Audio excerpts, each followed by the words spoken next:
Jelas suaranya, Sadadit, jelas ya? Jelas, Ustaz.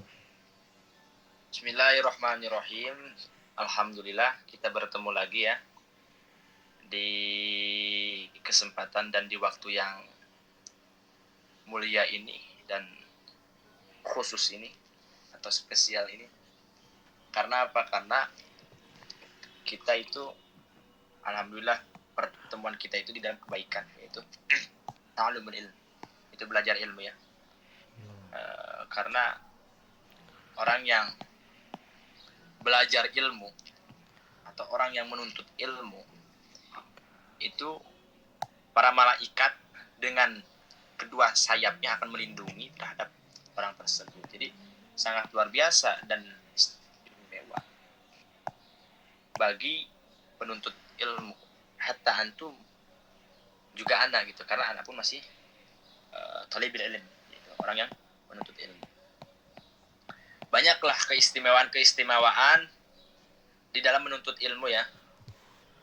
Salah satunya adalah ketika kita merasa letih atau merasa lelah taat ya, di dalam mencari ilmu, maka dengan detik letih kita yang rasakan, sadar ya, dengan letih yang kita rasakan itu akan menjadikan sebuah maghfirah atau akan menjadikan sebuah ampunan, terhapus dosanya kedua orang tua kita.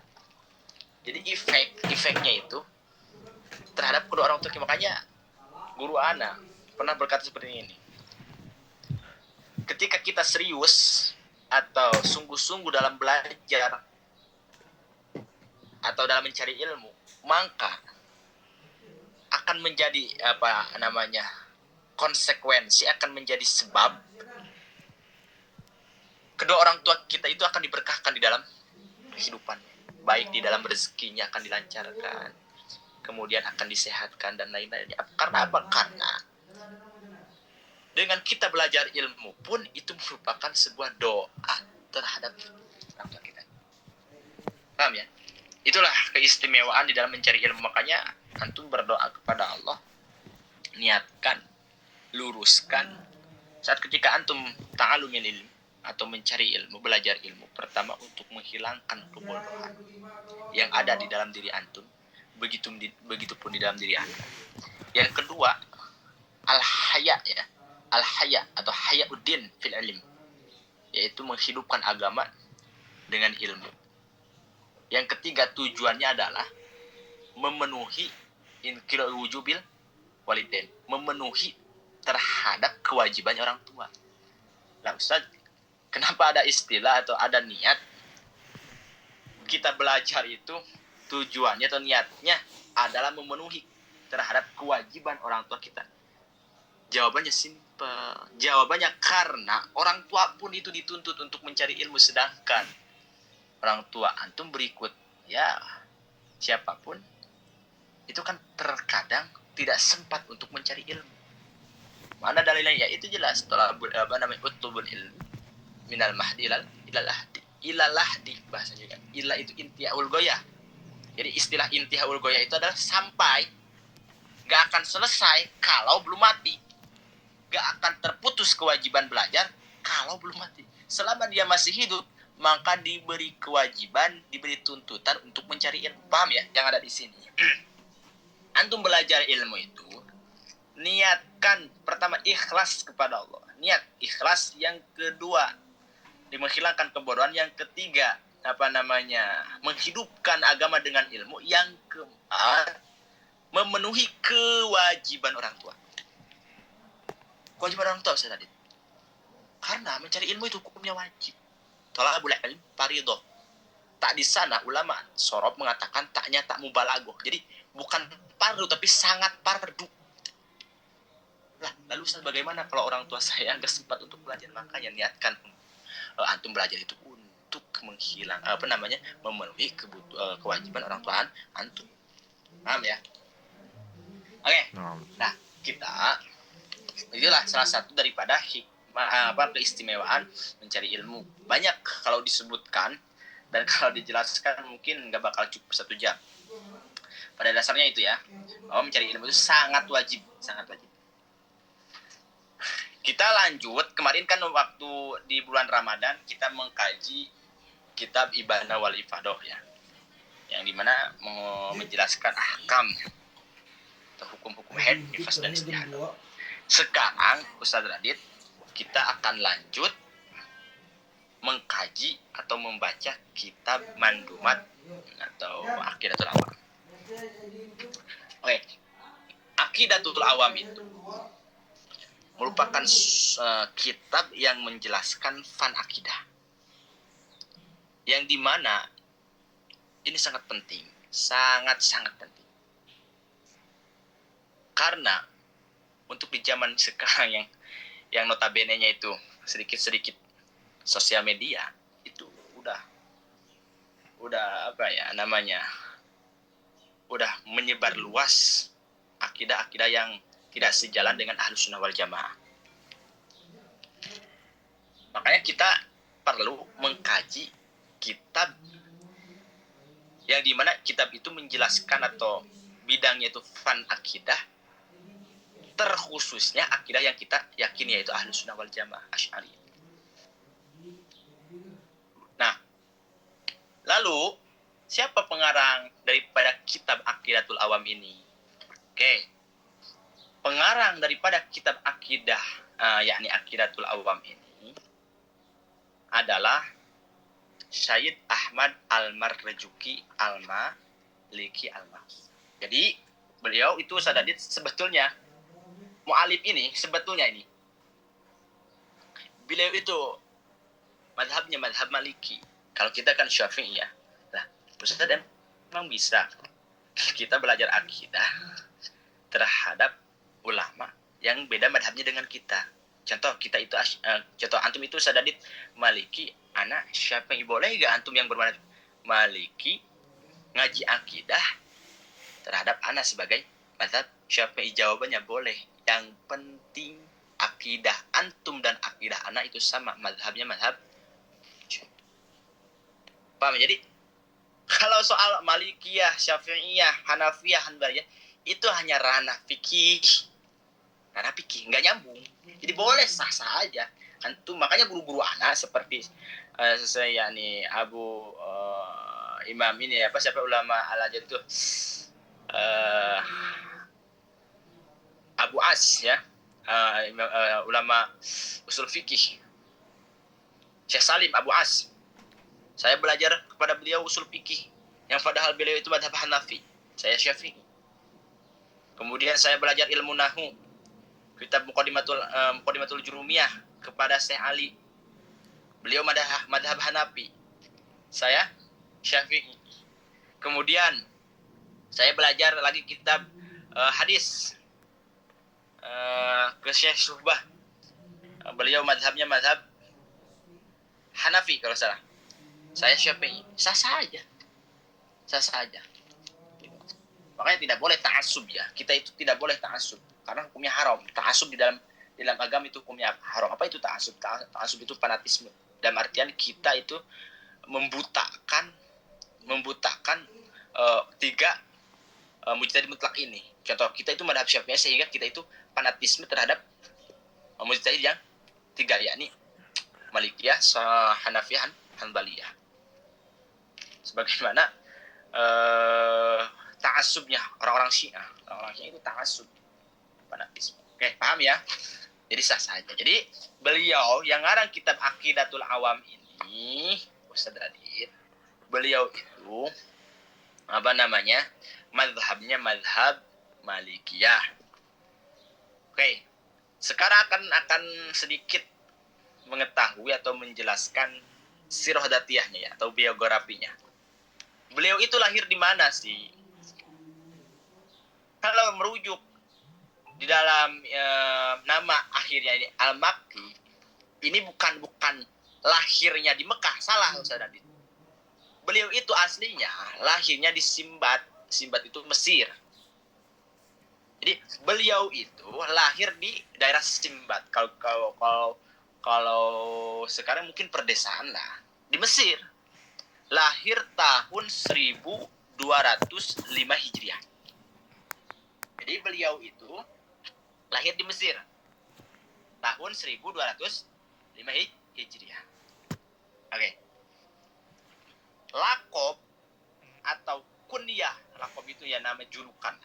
Nama julukan beliau, panggilan beliau itu sebetulnya bukan Al-Marzuki. Bukan. Tetapi beliau itu dijual lakobnya adalah Abul Fauj. Abul Fauj. Nah, lalu kenapa itu ada istilah Al-Marzuki? Al-Marzuki itu dinisbatkan kepada siapa? Oke, silakan Pak. Al-Marzuki, nama beliau kan? Said Ahmad Al-Marzuki. Al-Marzuki itu dinisbatkan kepada siapa? Beliau mengatakan, dan murid-muridnya mengatakan, Al-Marzuki di sini itu dinisbatkan kepada ulama al-arif billah.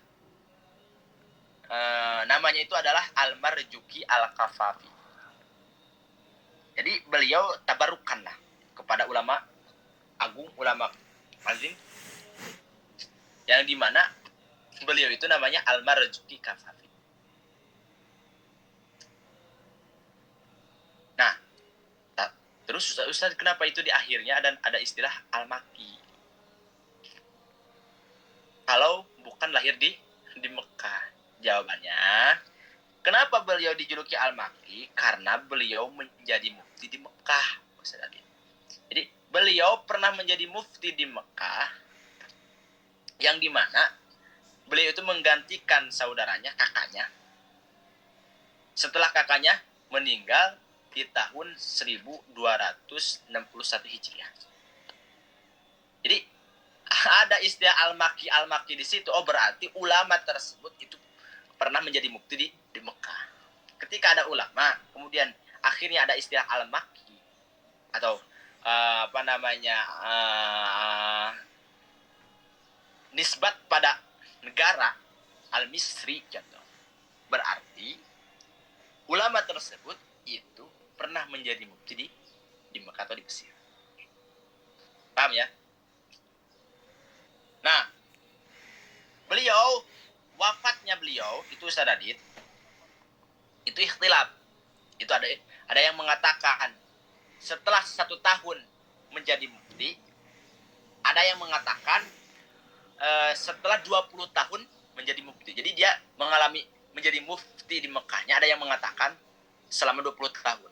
Tapi ada juga yang mengatakan 1 tahun karena keburu meninggal atau wafat. Nah, itulah sedikit daripada sirah datiyah beliau. Karena salah satu ta'aduban, salah satu adab kita belajar ilmu atau belajar suatu kitab yang kita kaji, itu mesti tahu sirah datiyah atau biografi pengarang. Yang kedua, kita harus tahu kitab ini itu akan menjelaskan apa. Makanya tadi udah ya, Aqidatul Awam itu sesuai dengan namanya. Itu fan daripada akidah. Fan daripada akidah ya. Oke. Jelas gak suaranya Sadari anak? Jelas, Ustaz. Oke. Kita akan mulai ya pada permulaan kitab. Saya akan adomkan dulu. Abda'u bismillahirrahmanirrahim wa birrahimi daimil ihsani falhamdulillahil qadimil awali wal akhiril baqi bila tahawli. Berhubung ini untuk tulisnya itu bukan rumit, sulit ya Ustaz Adit ya. Nanti antum tulis aja sendiri ya, debit sendiri. Kalau antum pegang iPad ya. Kalau antum mau tulis di di buku ahsan, itu pun bagus. Oke. Beliau memulai abda'u itu, saya memulai dengan menyebut nama Allah. Saya memulai dengan membaca Bismillahirrahmanirrahim.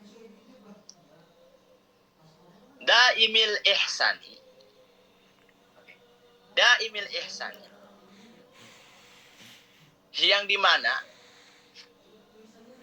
Allah itu lestari atau selamanya melakukan atau memperlakukan terhadap makhluknya kebaikan.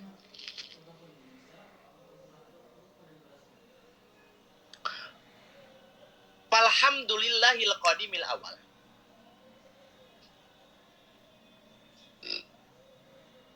Dan segala puji lillah itu milik Allah. Antum debitkan,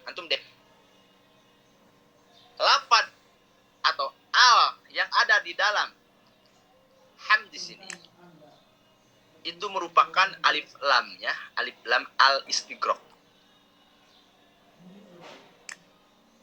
Lam yang ada di dalam alhamdu yang ini itu alif lamnya fi ilmin nahwi alif lam al istighraq. Makanya mengartikan segala puji itu milik Allah. Al istighraq itu menghabiskan ya.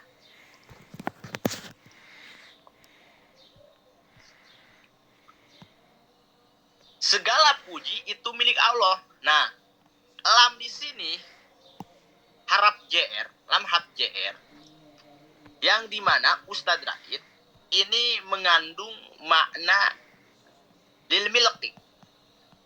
Jadi segala puji itu milik Allah. Al-Qadimil awal. Allah itu Al-Qadim. Allah itu Qadim. Apa itu Qadim? Qadim itu adalah dat yang ada dan adanya itu tanpa didahului dengan ketiadaan atau awal. Jadi Al-Qadim, makna Al-Qadim di sini, makna Qadim makna Qadim Allah itu adalah adanya Allah itu tanpa didahului dengan permulaan atau awal. Oke, mungkin nanti Anda akan dijelaskan dari secara spesifik ya, di abda'u sampai wal akhir bila tahul dulu. Al-awali ini menjelaskan sifat-sifat Allah ya. Dan Allah itu dat yang awal. Nanti akan dijelas apa itu dat awal. Mungkin sampai selesai dulu. Wal akhiril baqi bila tahul. Dan Allah itu dat yang akhir juga tetap bila tahawul tanpa ada perubahan. Oke, kita akan jelaskan satu persatu. Di dalam lafaz alhamdulillah dulu.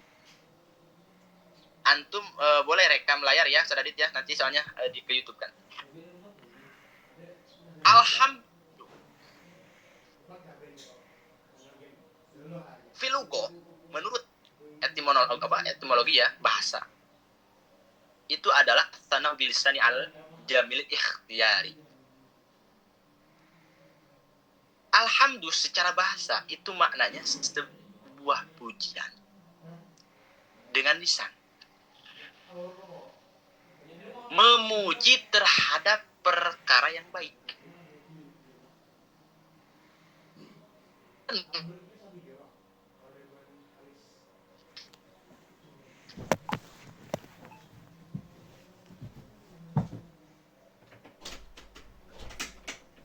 Ada istilah atau mungkin atau baliknya. Mungkin ya ini mungkin atau Anda pernah mendengar orang lain yang dimana pujian tetapi ada tersembunyi tahdir. Mungkin.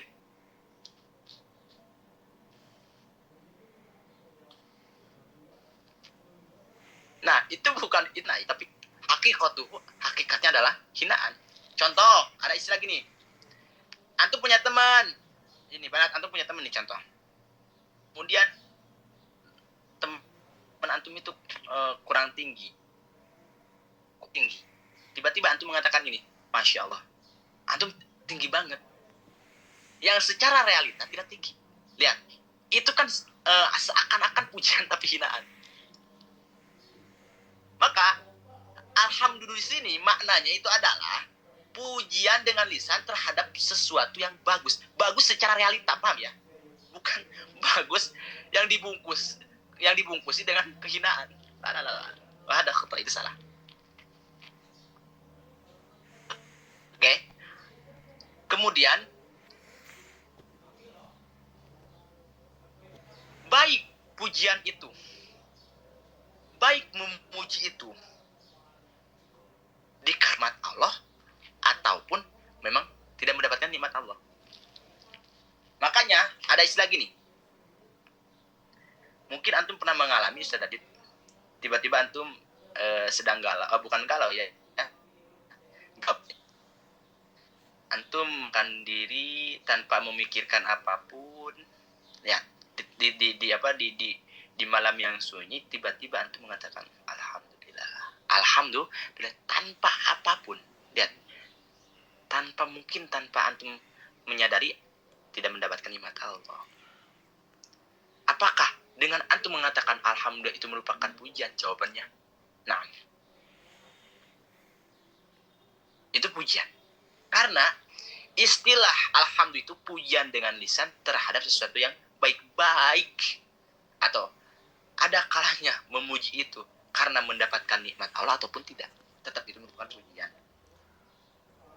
Misalnya bagaimana contohnya kalau memuji, ya saat ketika mendapatkan nikmat Allah, ya mudah. Antum mendapatkan nikmat, kemudian contohnya rezeki, kemudian setelah mendapatkan rezeki tersebut, antum mengatakan alhamdulillah. Itu pun sama. Oke ya. Adapun menurut menurut syara, alhamdulillah itu adalah fi'lun yunbi'u an ta'dimil mun'imi bisa bin kaunimun iman walau ala ghairil hamid, yaitu perbuatan yang memberikan isyarat untuk mengagungkan zat yang telah memberikan nikmat terhadap antum. Jadi hamdun menurut syara itu lebih spesifik, lebih detail. Sehingga ulama guru ana mengatakan, Syekh Ali Al-Bagir, beliau mengatakan pujian menurut syara itu sudah mencakup terhadap pujian menurut lugo. Paham ya? Karena al-af'al walisan itu yang lebih kuat ada dengan af'al. Makanya ada istilah gini, pembuktian yang jelas itu ada dengan perbuatan, bukan dengan ucapan. Makanya guru ana mengatakan syar'an, yakni alhamdulillah menurut syara itu sudah mencakup terhadap pujian menurut bahasa. Karena pujian menurut syara itu adalah perbuatan yang memberikan isyarah untuk mengagungkan zat yang telah memberikan nikmat terhadap antum. Ustaz, sah nggak kalau contoh yang mendapatkan nikmatnya itu saya, kemudian yang melakukan atau melakukan suatu perbuatan yang mengisarahkan untuk mengagungkan Allah itu teman anak, sah nggak? Ya sah. Walau ala ghairi hamid, bahasa ini gitu. Contohnya bagaimana?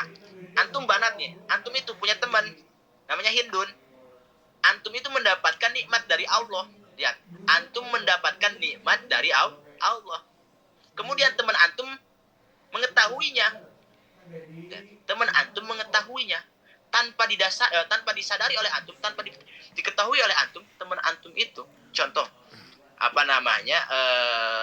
melakukan perbuatan yang memberikan isyarah untuk mengagungkan terhadap Allah, semodel sujud, syukur.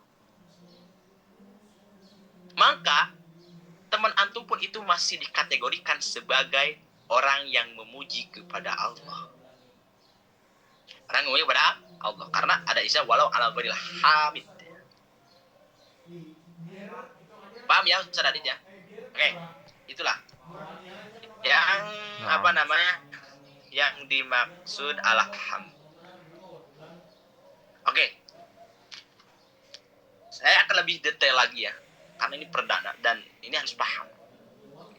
Antum pernah gak mendengar ada hamdun, ada madah. Ada madhun, ada hamdun.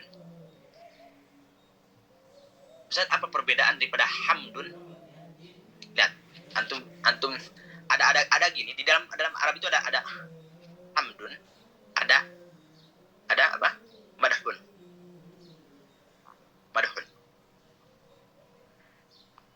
Ada hamdun, ada madhun. Dan ini adalah muradif. Yani sinonim kata ya, sama. Pujian-pujian. Cuman perbedaannya gini. Kalau hamdun memuji terhadap perkara yang baiknya itu al-ikhtiyari. Kalau hamdun ini sifatnya al-ikhtiyari. Al-ikhtiyari.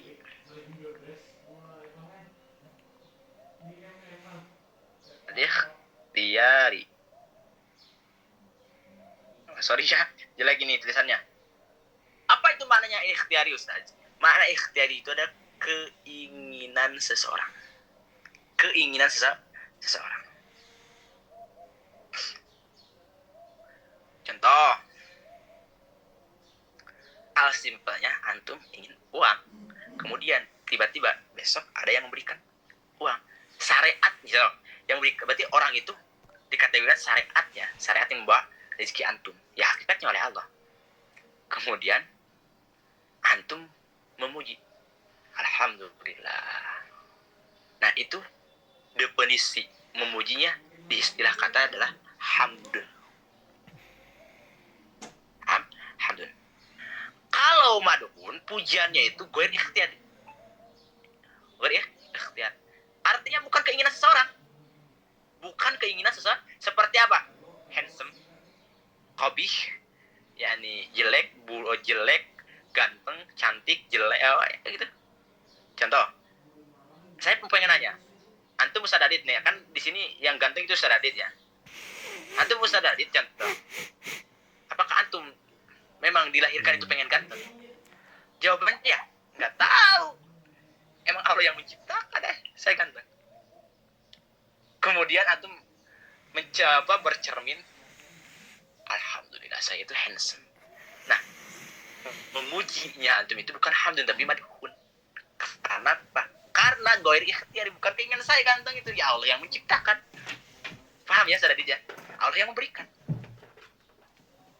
Karena ganteng pun itu salah satu merupakan nikmat dari Allah. Nikmat. Alhamdulillah Ustaz Adit ya. Makanya Ustaz Adit itu selamanya mendapatkan nikmat dari Allah Subhanahu wa taala. Oke, kita lanjut. Al-Qadim. Al-Qadim itu tadi maknanya apa? Al-mawjud alladzi laisa liwujudihi ibtida. Artinya qadim itu, qadimnya Allah itu adalah adanya Allah itu tanpa didahului dengan ketiadaan atau tanpa didahului dengan permulaan.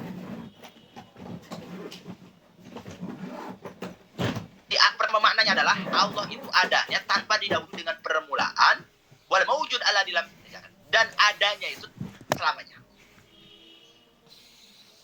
Dalam artian tidak ada batas waktu. Makanya nggak boleh kita mengatakan kayak gini. Di zaman sejuta ribu tahun yang lalu, Allah pernah itu rancu ya, rancu di dalam akidah. Jadi Al-Qadim itu tidak ada awal dan tidak ada akhir, itulah simpelnya. Lalu Ustaz, apa yang dimaksud al-awal? Allah itu al-awal.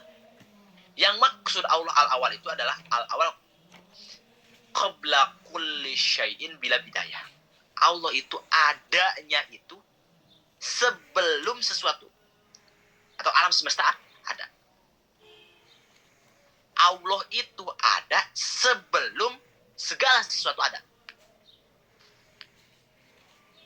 Makanya ketika antum ditanya, tapi nggak boleh sih. Ini kalau. Ustaz Adit, Allah itu adanya sejak kapan? Jawab oleh antum, Allah itu adanya itu saat ketika segala sesuatu tidak ada. Adanya Allah itu sebelum adanya kata ada. Itulah antum akan pusing. Pusing gimana Ustaz? Ya gitu. Adanya Allah itu sebelum adanya kata ada. Saking. Makanya di sini ada istilah bila bidayah. Bila bidayah, Allah itu adanya sebelum atau tanpa ada. Sehingga ketika ada yang namanya Allah itu sejak kapan ada? Jawabnya ya sejak kata tidak ada, kata ada itu ada. Oh ya, itu yang dimaksud al-awal. Jadi al-awal itu Allah itu awal, maksudnya adanya Allah itu sebelum segala sesuatu itu ada. Adanya Allah itu sebelum adanya kata ada. Itulah sedikit untuk istilah-istilah yang yang sering digunakan oleh ulama-ulama ahli kalam ya. Sama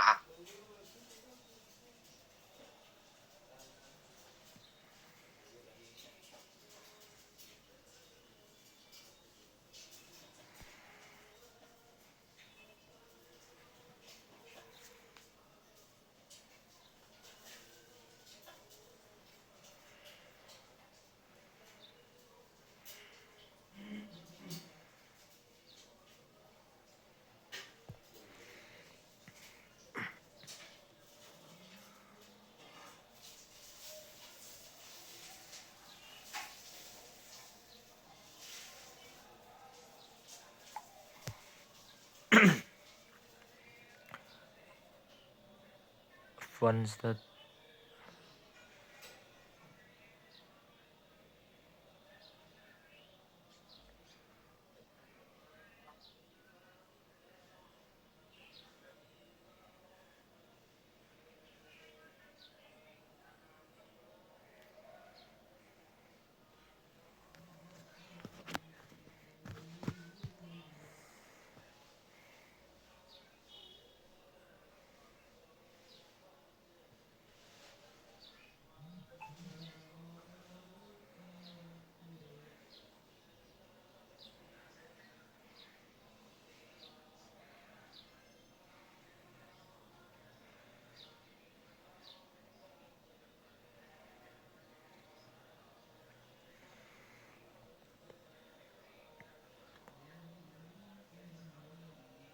Fun Ustaz, suaranya kepotong.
Ya.